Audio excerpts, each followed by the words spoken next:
నేను 1-2 నిమిషాలు టైం కేటాయించుకోగలను, నెలకి ఒక రూ. 100, ఒక మనిషికి జస్ట్ రూ. 100 కేటాయించుకోగలను అనుకుంటే ఒకే ఒకటి చెప్తాను, ఉసిరి. నేను ఫాలో అవుతుందే చెప్తున్నానండి.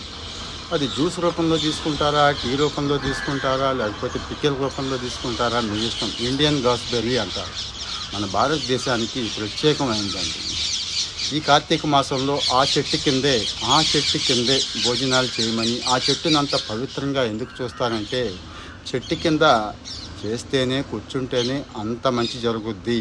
అంటే ఆ చెట్టు గాలికి అంత శక్తి ఉన్నప్పుడు ఆ చెట్టు ఇచ్చే ఫలానికి ఎంత శక్తి ఉంటుంది ఒక్కసారి ఆలోచించండి. కానీ మనం పూజలు చేసేంత శ్రద్ధ ఆ ఫలం మీద చూపించం. చాలా చౌకగా ఉంటాయి. 60-70 కిలో ఉసిరి, మంచి రాతి ఉసిరి అంటాం కదా, వచ్చేస్తాయి. సో డైలీ ఒక్క ఉసిరికాయని మీరు ట్రై చేసి చూడండి.